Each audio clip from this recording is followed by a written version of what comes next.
Alors aujourd'hui, je vais vous parler d'un livre qui est sorti il y a un peu plus de 25 ans aujourd'hui. C'est un livre qui est aujourd'hui interdit dans les prisons fédérales aux États-Unis. C'est pour dire à quel point ce livre est dangereux. Bien peut être dangereux. On l'a interdit tout simplement dans les prisons fédérales aux États-Unis. Et c'est un livre qui a été écrit par Robert Greene. Je suppose que au moins vous en avez déjà entendu parler. Les 48 lois du pouvoir. Et on ne compte plus le nombre de personnes, du moins des célébrités, qui se sont affichées ce livre à la main. Euh, alors aujourd'hui, je vais vous parler un peu de ce livre parce que ce livre s'inscrit un peu dans la même logique que Le Prince de Machiavel.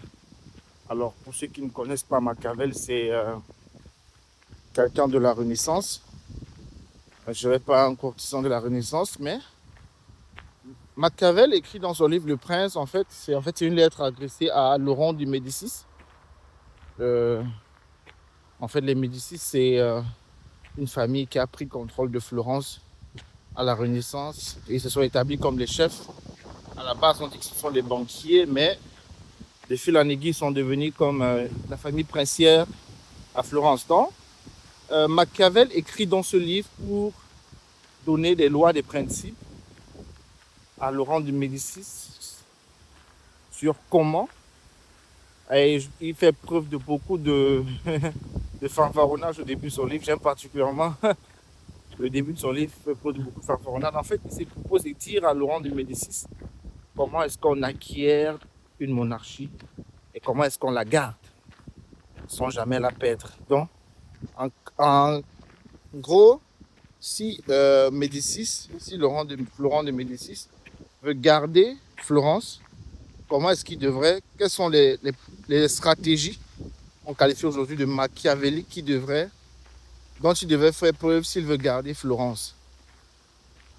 Alors il est clair que certains seront littéralement choqués de lire Le Prince et d'autres vont trouver en ça une inspiration.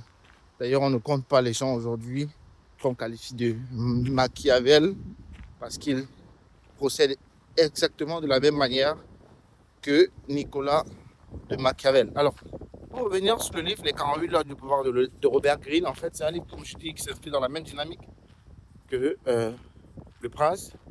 Mais sauf que celui-ci vous propose 48 lois vers le pouvoir. Il ne s'agit pas d'être chef d'État seulement ou bien d'acquérir une position d'autorité dans le gouvernement, non. Mais il s'agit également de comment les lois, en fait, qui dirigent la vie en société.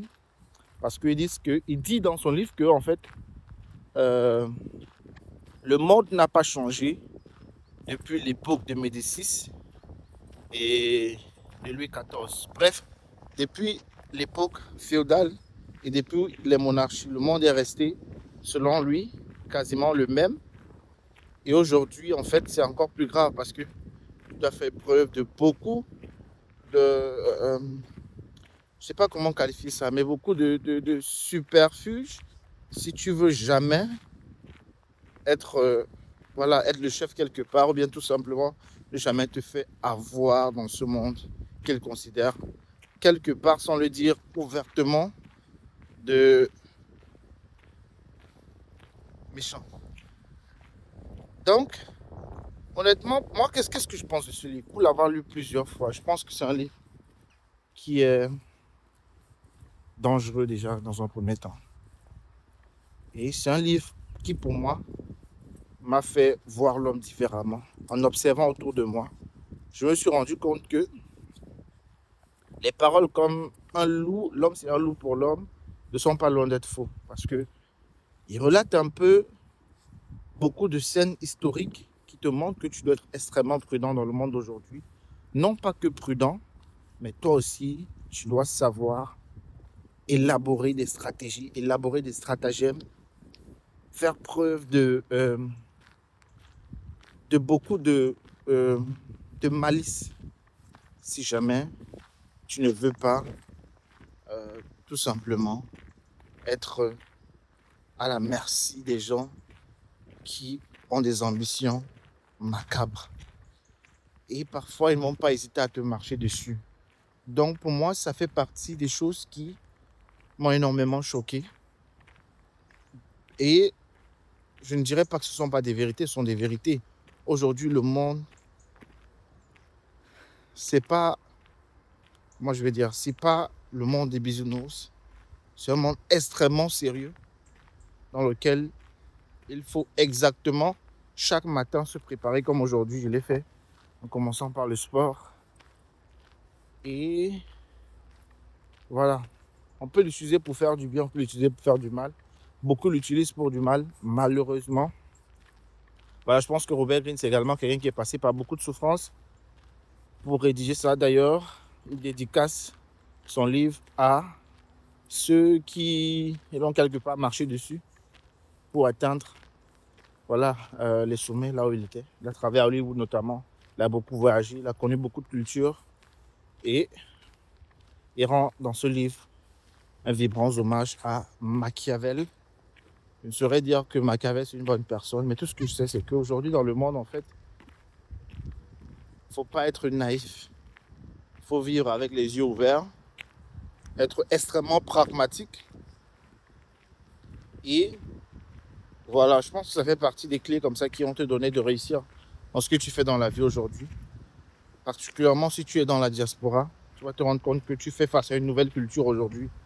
Tu fais face à des gens qui forcément ne t'apprécient pas, te critiquent, parlent dans ton dos. Encore plus si tu es noir, tu es pas forcément accepté. Ils vont rire avec toi, mais derrière, ce ne sera pas ça. Donc il faut faire preuve, il faut être extrêmement minutieux et savoir aussi jouer ton jeu. Toutefois, c'est Christ, mais voilà. Je voulais parler de ce livre aujourd'hui. Si tu as l'occasion de le lire, voilà, n'hésite pas. C'est un livre que voilà, je pense que il est un peu malhonnête que certains ont la connaissance, d'autres ne l'ont pas. Donc, si tu estimes que c'est un livre qui peut t'aider sur le plan social, entrepreneurial, en entreprise, salarial, bref, vas-y. Donc, bonne journée à toi. On se donne rendez-vous à très bientôt pour une